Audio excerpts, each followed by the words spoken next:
Tak sengaja mengintip wanita mandi, sahabat Nabi Muhammad ini tiba-tiba menangis, pingsan, lalu meninggal dunia.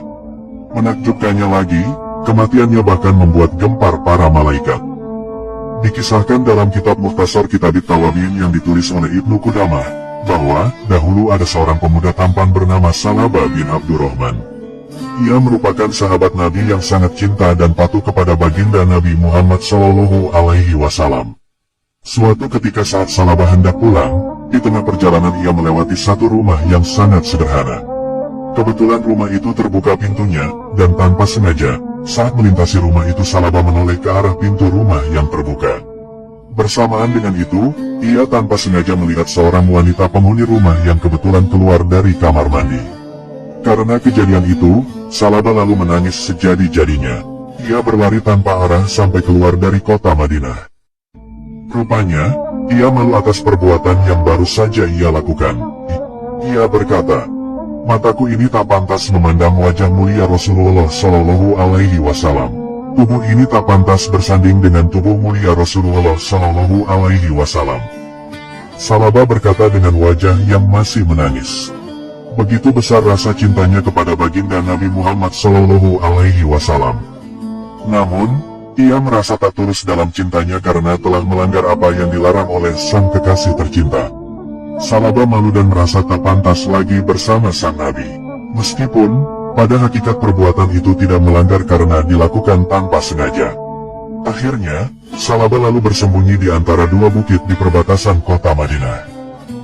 Setelah beberapa hari, Rasulullah tak melihat Salabah. Beliau pun bertanya kepada para sahabat, "Kemanakah Salabah? Apakah dia sakit?"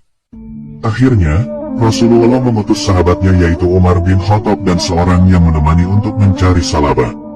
Berangkatlah Sayyidina Umar pergi mencari Salabah ke tempat yang diisyaratkan oleh baginda Rasul. Setelah sampai di tempat tersebut, sahabat Umar tak menemukan siapapun, yang ada hanyalah bukit berbatu dan hamparan padang pasir. Sahabat Umar terus menyusuri padang pasir yang menghampar, hingga tak lama kemudian, mereka berdua menemukan seorang penggembala kambing. Sahabat Umar pun menghampiri si penggembala dan bertanya, "Hai Bapak, apakah engkau melihat seorang pemuda dengan ciri-ciri ia orangnya periang dan selalu tersenyum?" Si bapak ini menjawab, "Kami tak pernah melihat pemuda seperti yang Anda sebutkan tersebut. Hanya saja, ada seorang pemuda yang biasanya kesini untuk meminta air minum padaku. Wajahnya murung dan sering menangis. Setelah meminta minum, ia akan kembali lari lagi ke atas bukit. Sepertinya bukan dia yang Anda cari Tuan."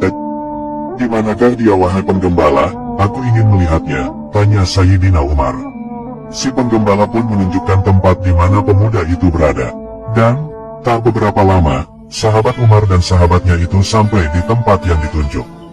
Mereka pun bertemu dengan seorang pemuda yang terlihat lusuh dan tengah menangis. Sahabat Umar lalu menyapa dan berucap salam kepadanya. Melihat siapa yang datang, pemuda itu berniat hendak lari. Namun, sahabat Umar memberi pengertian kepadanya bahwa Rasulullah mencarinya karena beberapa hari tidak melihatnya. Sambil sesenggukan pemuda ini bertanya, "Apakah Rasulullah marah kepadaku atas apa yang telah aku perbuat? Aku sangat malu dan tak pantas orang sepertiku ini berjumpa dan memandang Rasulullah." Usai berkata demikian, pemuda ini lalu jatuh pingsan. Sayyidina Umar kemudian membopong pemuda itu dan membawanya pulang. Setelah sampai di kota Madinah, Sayyidina Umar menyampaikan bahwa Salabah bin Abdurrahman telah ditemukan. Ia pun menceritakan perihal yang terjadi dan mengabarkan kepada Nabi jika saat ini Salabah berada di rumahnya. "Apakah perlu aku memanggilnya ya Rasulullah?" tanya Sayyidina Umar. "Tidak usah ya Umar, biar aku yang akan mendatanginya," kata Rasulullah. Kemudian, Rasulullah berangkat ke rumah Salabah diikuti beberapa sahabat. Sesampainya di sana, ternyata Salabah jatuh sakit. Rasulullah pun menghampirinya dan meletakkan kepala Salabah dalam pangkuannya. Namun, Salabah menolak dan berkata, "Jangan wahai Rasulullah, tak pantas kepala yang hina ini berada dalam pangkuanmu." Nabi bertanya, "Ada pada denganmu wahai anak muda, kemanakah engkau beberapa hari ini wahai Ibni Abdurrahman?" Salabah lalu menjawab, "Betapa besar rasa cinta ini kepadamu ya Rasulullah. Namun aku merasa telah melukai perasaanmu atas apa yang telah aku perbuat." Salaba kemudian menceritakan apa yang dialaminya kepada Baginda Rasul. Setelah mendengar penuturan Salaba, Rasulullah lantas tersenyum dan bangga atas cinta pemuda itu. Namun, takdir berkata lain. Usai Salaba menceritakan pengalamannya itu, ia pun menghembuskan nafas terakhirnya. Saat itulah Salaba meninggal dunia dalam posisi berada di pangkuan Rasulullah Shallallahu Alaihi Wasallam. Setelah itu, Rasulullah lalu turut serta memandaikannya, mengkafani, dan menjadi imam sholat jenazah Salaba. Bahkan, Rasulullah pun turun ke liang lahat untuk memasukkan jenazah almarhum Salaba. Namun anehnya, tiba-tiba, terjadilah sebuah kejadian tak biasa saat jenazah Salaba dibawa ke kuburan. Saat Rasulullah ikut memikul jenazahnya, beliau berjalan dengan kaki menjingkap.